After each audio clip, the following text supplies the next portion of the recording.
President Trump and Prime Minister Netanyahu just rewrote the rule book on international relations. Standing shoulder to shoulder in the White House, Netanyahu made an unprecedented pledge. Israel will eliminate its trade deficit with the United States immediately, not gradually, not eventually, now. This isn't just diplomacy, it's a revolutionary approach to alliance building based on fair trade, not just military cooperation. We intend to do it very quickly. That's what he declared. It's the right thing to do, and I think Israel can serve as a model for many countries who ought to follow. This is the new template. Allies who don't just expect American protection but contribute fairly to the economic relationship. As Trump affirmed, we are a friend of Israel, and it's an honor to be so. This isn't just rhetoric, it's the dawn of reciprocal alliances. Now, as Trump and Netanyahu are building a healthier relationship between our nations, it's time to build a healthier relationship with your cardiovascular system. Nearly half of American adults have high blood pressure, but only 1 in 4 has it under control, much like our international relationships before Trump took office. This triple action formula with white mulberry leaf and cinnamon bark doesn't just manage blood pressure, it balances multiple systems simultaneously, just like Trump's approach to international relations balances trade and security concerns. Why settle for imbalanced relationships when better options exist? Visit boostwithgary.com for 40% off during this new partnership celebration. Link below. Now, our White House correspondent, Matt Bailey, was on the scene in the White House this morning. Let's check in with his first report. Good afternoon from a very busy White House press briefing room as we await the arrival of Israeli Prime Minister Benjamin Netanyahu here to Washington, D.C. It is expected that he and President Trump are meeting to discuss tariffs, but of course the situation in the Gaza Strip will certainly be on the table as well. As far as the week ahead, what we're looking at is some countries already lifting their tariffs on the United States and calling President Trump. We expect him to have more meetings either via telephone, via video conference, or maybe even more world leaders coming right here to the White House this week to discuss international trade with President Donald Trump. He is the dealmaker in chief, and it so far seems that his tariffs are having the effect that he wanted. Stay tuned right here to Next News Network for more. In Washington, I'm Matt Bailey, and I'll have more for you throughout the day. Good afternoon. Thank you for that, Matt. And then he filed this one just a little while later.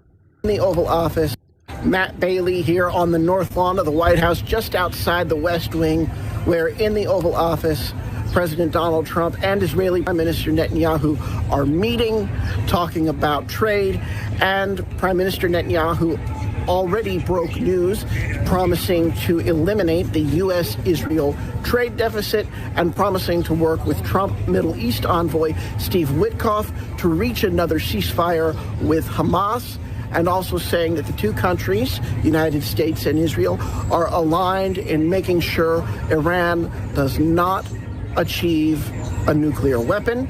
And President Trump said that his administration this past weekend actually began direct talks on that front with Iran. The tenor of the meeting in there is that Donald Trump still believes in the tariffs, saying that they're a good thing. He addressed some mixed messages that were coming out of the White House office, one that said the tariffs were permanent, one that said he was open to negotiations, and Donald Trump said, I quote, both can be true. You can have permanent tariffs and you can have negotiations.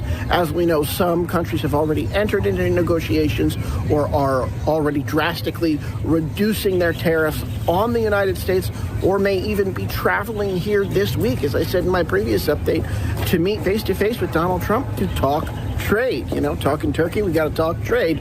So more from this White House this week as the economy is front and center. But one thing that President Donald Trump, the dealmaker in chief, made clear is that it is America first, and he will not agree to any reduced trade terms, any reduced tariff terms that do not favor the United States with regard to trade.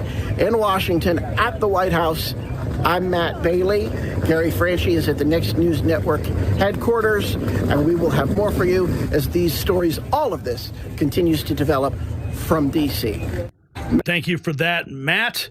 Let's continue and take a look at what's going on. Okay, so here is when Netanyahu arrived at the West Wing. President Trump welcoming him, and no, he didn't get kicked out like Zelensky did. Here's some more from the Oval Office. Let's listen. Thank you very much. It's an honor to have a very special person. I've dealt with him for a long time, Benjamin Netanyahu, Prime Minister of Israel. And we had lunch together. We had meetings together, staff. And I think we've come up to some pretty good solutions and conclusions. And we'll be working a little bit after this. And then I assume you're going back home. This is a quick stop, in and out. But we appreciate you being here, and we are a friend of Israel, as you know. I would say that I'm by far the best president that Israel has ever even thought of seeing. And it's an honor to be so, and to be so thought of. Many friends in Israel. They are not in an easy area. It doesn't go easy, but we are helping them. And likewise, they've been helping us very much. And so we'll see how it all works out. But we had great discussions today, I think, on the obvious subject of Iran, and also the less obvious subject with respect to Israel, and that's trade. And I think the Prime Minister is going to tell you a little bit about trade and what they're doing for the United States. So I want to thank you all for being here. Thank you very much. And thank you. Benjamin, thank you very much. Thank you. Now, they initially had a full press conference scheduled. It was going to be in the East Wing, but something happened and they canceled it. We were getting ready to go into the East Wing. We were registered to attend, and then it was abruptly canceled, and they just did the Oval Office spray, as you're seeing here. Here's more from Netanyahu in the Oval Office with Trump. Also eliminate. I can tell you that I said to the president a very simple thing. We will eliminate the trade deficit with the United States. We intend to do it very quickly. We think it's the right thing to do. And we're going to also eliminate trade barriers, a variety of trade barriers that have been put up unnecessarily. And I think Israel can serve as a model for many countries who ought to do the same. I recognize the position of the United States. It says, we're allowing other countries to put tariffs on us, but we don't put tariffs on them. And, I'm a free trade champion, and free trade has to be fair trade. And I think that's basically the position that you have put forward, Mr. President. We are going to eliminate the tariffs, and rapidly. Eliminate the tariffs rapidly. Let's keep going. We've got more from the Oval Office. We're having direct talks with Iran, President Trump says.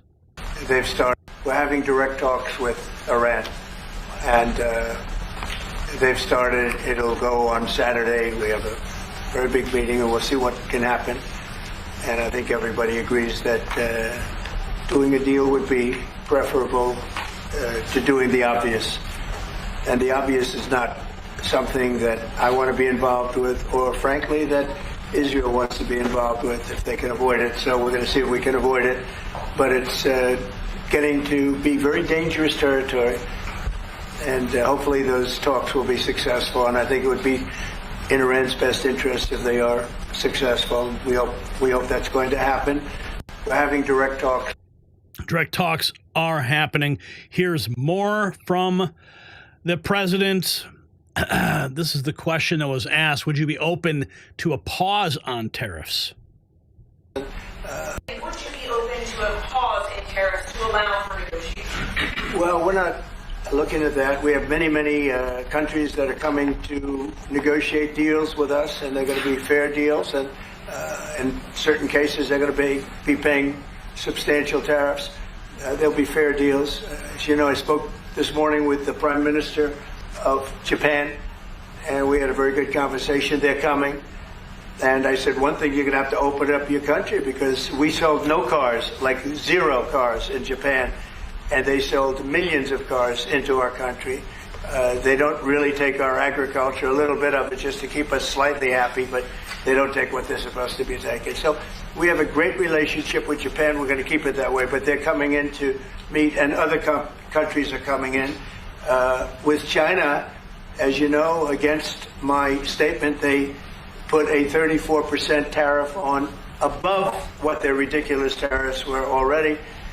And I said, if that tariff isn't removed by tomorrow at 12 o'clock, we're putting a 50% tariff on above the tariffs that we put on. So they've gone for years. They've become a rich country because of people, again, that were in the White House that allowed this to happen.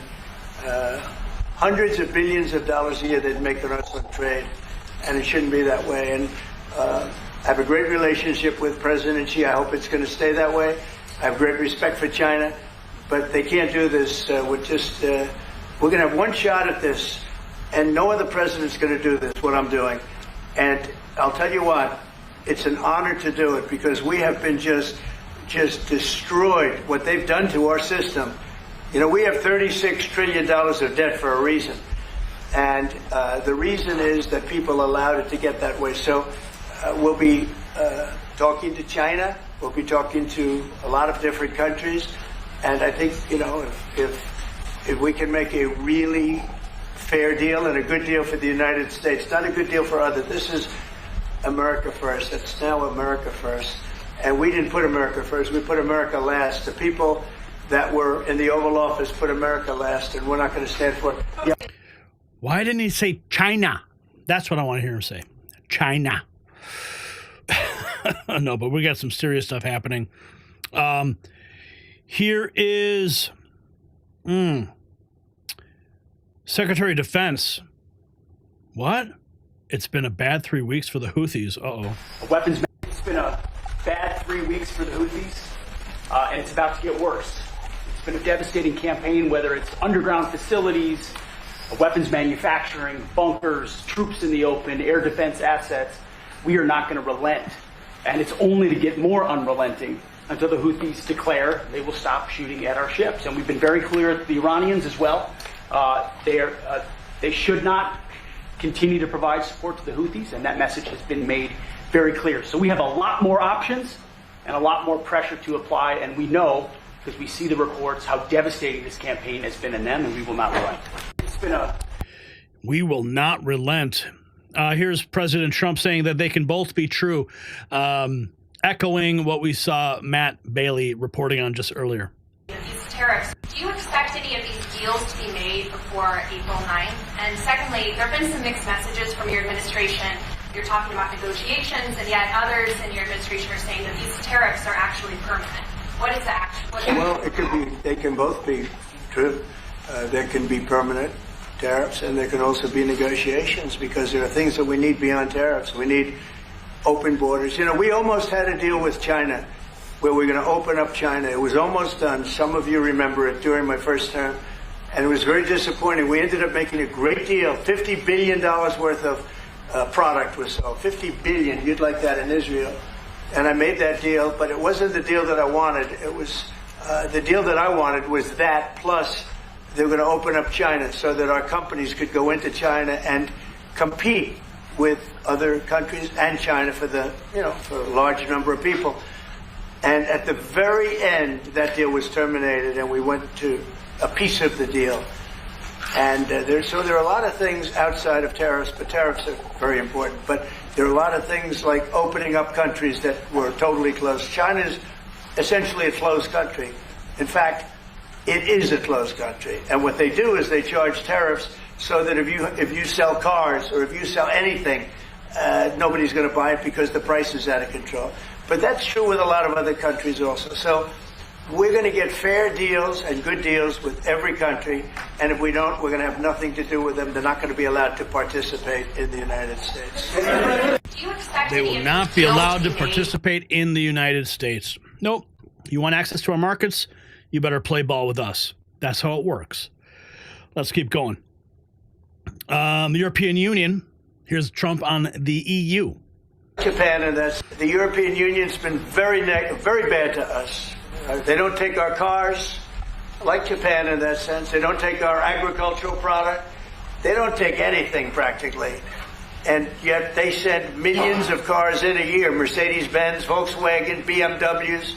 They're sending millions and millions of cars into the U.S., but we don't have a car that's been sold to the European Union or other places, but let's go for the European Union.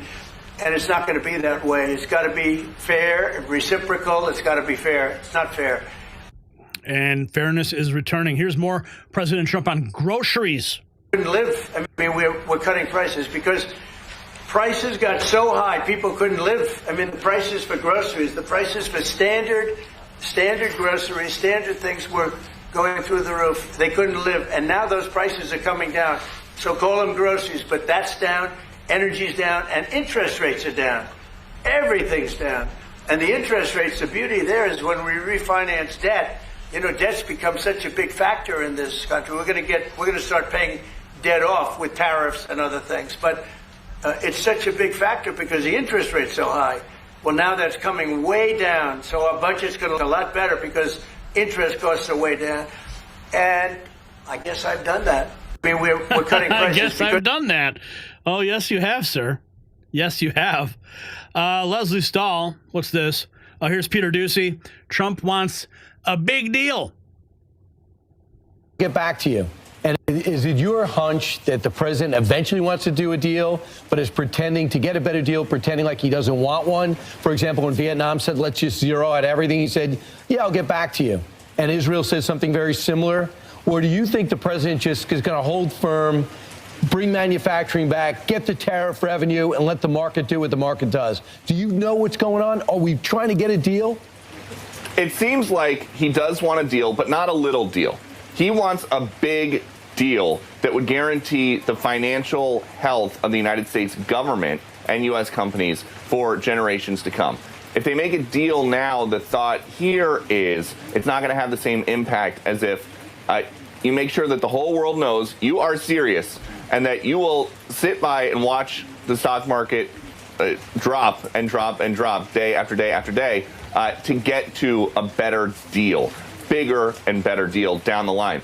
Will it work? I don't know, but it does seem like that is the goal, and there is no. It hasn't even been a week since Liberation Day. Why take your foot off the gas now? Exactly. So while direct talks with Iran continue, Trump made it clear doing a deal would be preferable to doing the obvious. That's statecraft with teeth. Meanwhile, Defense Secretary warned that the Houthis, yes, it's been a bad 3 weeks, it's about to get worse. The administration doesn't just talk, it acts, and our allies are finally stepping up, not just militarily, but economically.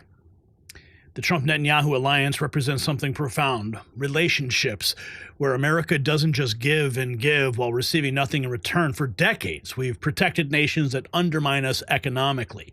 We've defended borders overseas while ours remain open. We've sent billions abroad while our infrastructure crumbled. That era is ending. Israel just became the first nation to fully embrace this new paradigm. So the question is now, will other allies follow Israel's lead and offer fair trade, or will they face the consequences of America's economic arsenal? Drop a comment below and show your support for the Next News Network by hitting our merch shop at the link below, shop.nextnewsnetwork.com, and grab a hat.